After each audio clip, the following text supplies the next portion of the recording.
Isaac साहब ने बहुत अच्छा और बहुत तवील मकाला पेश किया और रात और दिन का तसव्वुर जो इन्होंने कुरान के हवाले से भी बयान किया है, मुझे भी बहुत अच्छा लगा कि हमने उसका उलट तसव्वुर कर दिया है। अब रात रात नहीं रही, दिन दिन नहीं रहा।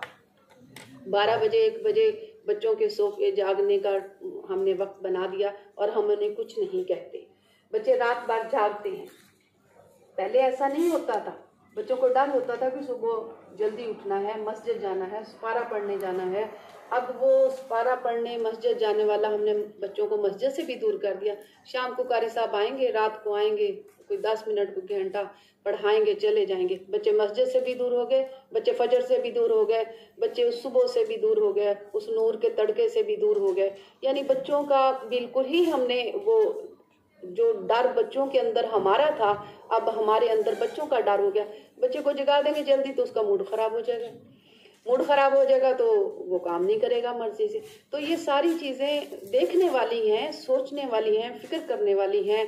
बच्चे के लिए मयारी अदब कौन सा, वो भी इन्होंने बहुत अच्छा बहुत तफसील से बताया कि बच्चे के अगर अपने तसव्वुर के मुताबिक अदब तख्लीक किया जाएगा तो बच्चा आज भी पढ़ेगा। ये नहीं हो सकता कि बच्चा ना पढ़े। फिर स्कूल में जो एक तालीम का एक जो गोद का माँ का तसव्वुर था वो भी बदल गया। अब माँ 3 साल के बच्चे को प्ले ग्रुप में जाके दाखिल करा के आती है। 3 साल का बच्चा इल्म हासिल करने के काबिल नहीं होता। 7 साल का बच्चा अगर नमाज के लिए 7 साल की कैद लगा दी तो इसका मतलब है कि सही है। बच्चे को 3 साल के बच्चे को हमने खिलौनों के साथ खेलने की आदत डाल दी। वहाँ प्ले ग्रुप में जो क्लासेस होती हैं वहाँ भी उनको कार्टून्स दिखाए जाते, मूवीज़ दिखाई जाती, तो वो बच्चा वहाँ से ही कार्टून्स और मोबाइल के साथ अटैच हो जाता है। फिर माँ की गोद से अटैच नहीं होता क्योंकि उसकी फिर वो दूरी बढ़ती जाती है।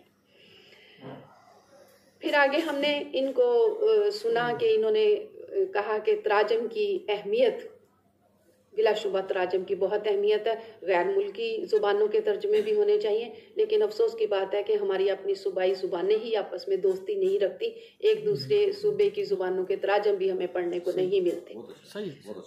मतलब सिंधी के तर्जमे उर्दू में हों, हमें नहीं पता सिंध की सकाफत कैसी है पंजाब वालों को, और सिंध वालों को पंजाब की सकाफत का नहीं पता। अगर कुछ पता है तो वो जो ड्रामे और फिल्मों में देखते नहीं, बच्चों को पता होना चाहिए, उनके लिए तराजम होने चाहिए, उनके लिए उस